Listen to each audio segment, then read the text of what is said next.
अगर मैं सिर्फ जम्मू की बात करूं तो यूथ इस समय सड़कों पर है। अनएम्प्लॉयमेंट रीज़न है, एडमिशन ना मिलना रीज़न है, और कई बार कॉन्ट्रैक्ट्स के बेसिस पर लगाए हुए उनको आगे एक्सपैंड करने के लिए इस चीज़ को लेके बहुत सारे रीज़न्स हैं कि इस समय हम मैक्सिमम जम्मू और यूथ एम्प्लॉयज़ ये सब इस समय हम मांग कर रहे हैं कि हमारे साथ इंसाफ हो, हमसे बातचीत की जाए, हमारे लिए भी सोचा जाए। फिलहाल मेरे साथ कुछ इंजीनियर्स हैं, आज इनसे भी बातचीत करेंगे कि ये क्या रीज़न है आज की ये मीडिया से बातचीत कर रही हैं, क्या कुछ प्रॉब्लम्स इनको आ रही हैं। जी सर, आज क्या टॉपिक रहेगा आपका, क्या कुछ प्रॉब्लम्स आपको आ रही हैं? प्रॉब्लम्स मैडम ये हैं कि हम MG नरेगा जो स्टाफ सपोर्टिंग स्टाफ है उससे आते हैं, और उससे ये जो लड़के जहाँ इकट्ठे हुए हैं ये सारे इंजीनियरिंग विंग से हैं। और सिर्फ इसके अंदर सिर्फ इंजीनियरिंग विंग ही नहीं, इसके अंदर GRS, MIS operator, accounts assistant और BOs, ये सब लोग इस डिपार्टमेंट के अंदर 12 से 15 सालों से अपने सर्विसेज दे रहे थे। और हम गवर्नमेंट से peaceful representation time to time देते रहते थे, और गवर्नमेंट से हमें एश्योरेंसेस भी मिलते थे। लेकिन अभी पिछले दिनों क्या हुआ कि हमारी ग्रीवांसेस को रिड्रेस करना तो दूर, एक नया SAC का एक नया डिसीज़न आ गया कि रिटायर्ड इंजीनियर्स जो है उनको रीएम्प्लॉय किया जाएगा डिपार्टमेंट के अंदर एक हैंडसम सैलरी के साथ। क्योंकि हमारी सैलरी जो बड़ी कम है, हमारे लिए एब्जॉर्प्शन की कोई जॉब पॉलिसी भी नहीं है। और आप देख रहे हैं उम्र के जिस पड़ाव में हम सब लोग पहुंच चुके हैं, और अपना गोल्डन टाइम जो है वो डिपार्टमेंट को दे चुके हैं। अब हम कहीं और नहीं जा सकते। एक टी स्टॉल के अंदर भी एक छोटे लड़के को चाय के लिए कप साफ करने के लिए रखा जाता है तो उसकी जिम्मेदारी वो लेता है, उसकी शादी तक भी करवाई जाती है। हमारे समाज के अंदर ऐसा नियम है, लेकिन हमारी गवर्नमेंट के अंदर ऐसी कोई सेंस प्रिवेल नहीं कर रही, ना ही हमारे बारे में कुछ सोचा रहा है। उल्टा एक तुगल की फरमान जो है वो ऐसा जारी हुआ।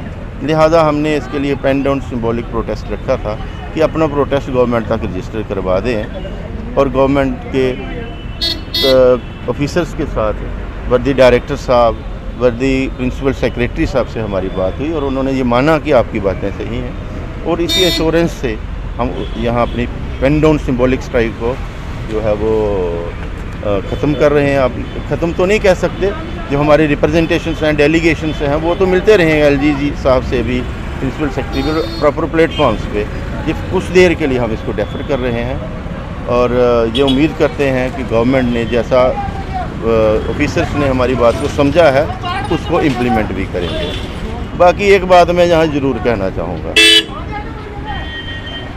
ये आज के जो हालात हैं हमारे ख़ास तौर पे MG नरेगा एम्प्लॉइज़ सभी के, और ख़ास तौर पे इंजीनियर्स के, वो ये हैं, आपने बाबा जित्तो के बारे में सुना होगा। बाबा जित्तो वाला काम हो रहा है हमारे साथ। ज़मीन को साफ़ भी करवाया जा रहा है, उसको उगाने उपज के लायक भी हम बना रहे हैं, उस पर फसल भी हम लगा रहे हैं, लेकिन हमारी फसल के काटी जा रही है, जो अनाज है वो ले जा रहा है कोई ना कोई। तो हम चाहते हैं कि वही अंजाम ना हो जाए।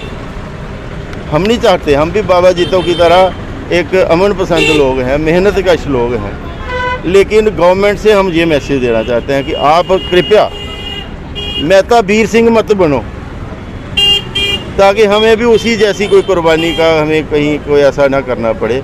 और फिर तो मैडम आप जानते ही हैं, फिर चिड़ियाँ भी रोई थी, कहते हैं जिसने उसका एक एक अनाज का दाना भी चुना था। रही बात समस्याओं की, इस समय हर किसी को आ रही है, और हर बार जब अधिकारियों से बात होती है एक अश्योरेंस दिया जाता है कि इतने समय में आपका काम हो जाएगा, आपको जो समस्या आ रही है सॉल्व हो जाएंगी, लेकिन वो एश्योरेंस खिंचता खिंचता बहुत लंबा हो जाता है कि अंत में एक इंसान की रिटायरमेंट की एज आ जाती है। बिल्कुल, ये बिल्कुल ठीक आप कह रहे हैं। वो कहते हैं ना कि रोम जल रहा था तो नीरो बांसुरी बजा रहा था, है ना। तो हमारा भी यही है, जो समाज के अंदर परेशानियां तो हैं, कोई पुख्ता पॉलिसी बन नहीं रही है, और जो लोग पॉलिसी बनाने वाले लोग हैं वो अपना एंजॉय कर रहे हैं, पोजीशन एंजॉय कर रहे हैं। फिर भी हमें उम्मीद है, ख़ास तौर पे प्रिंसिपल सेक्रेटरी साहब से, उनसे जब हमारी बात हुई, उनसे हमारी उम्मीद जागी है कि कुछ ना कुछ हमारे लिए बेहतर लेके आएंगे। बाकी जो आप कह रहे हो, बाकी तो लोग जो ऐसे हैं मैक्सिमम, चाहे ब्यूरोक्रेसी में है चाहे कोई पॉलिटिकल पोजीशन पे है, वो अपने पोजीशन एंजॉय कर रहे हैं। हमारा क्या है, हमारे लिए तो एक ही रास्ता मुझे जो दिखता है, मैं इनको यही कहता हूँ यार आपको बाबा जितो ही बनना पड़ेगा और कोई रास्ता नहीं। अगर आप भी जम्मू में रहते हैं, हम भी जम्मू में रहते हैं, सिर्फ अगर जम्मू की बात करूं, इस समय आपके साथ साथ स्टूडेंट्स जो तबका है, स्टूडेंट्स भी प्रोटेस्ट कर रहे हैं, एडमिशन्स नहीं मिल रहे, बाकी एम्प्लॉयज़ प्रोटेस्ट कर रहे हैं, वेजेस नहीं मिल रही, परमानेंट नहीं किया जा रहा है, इतने सालों के बाद ड्यूटियां निभाकर भी। क्या कुछ लगता है कि आगे फ्यूचर होगा यूथ का, क्योंकि यूथ काफ़ी ज़्यादा डिमोटिवेट हो रहा है ये सब चीज़ें देखकर? मैम, ये जो हालात यहाँ पे इस वक्त चल रहे हैं, इससे डिमोटिवेशन ही होगा। यहाँ पे मोटिवेशन क्या है? आप देखें कि पिछले दिनों जो NHM का स्टाफ के साथ अन्याय हुआ,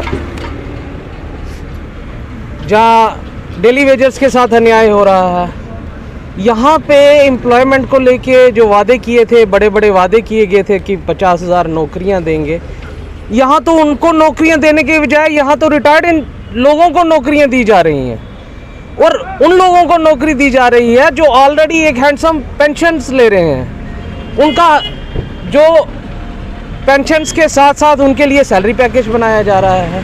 इसमें हमारे लिए, हमारे यूथ के लिए, जो हमारे जैसे जो इंजीनियर्स अपना गोल्डन पीरियड दे चुके हैं, जो 80 से 90% हम ऐसे लोग हैं जो ओवर एज हो चुके हैं, जो फॉर्म भी फिल नहीं कर सकते किसी रिक्रूटमेंट पे, और हमारे लिए, हमारे फ्यूचर के लिए, हमारे लिए कुछ नहीं सोचा जा रहा, कोई पॉलिसी नहीं है, और इन लोगों के साथ ऐसा किया जा रहा है। मैम, ये तो बहुत बड़ी जाति हम लोगों के साथ की जा रही है।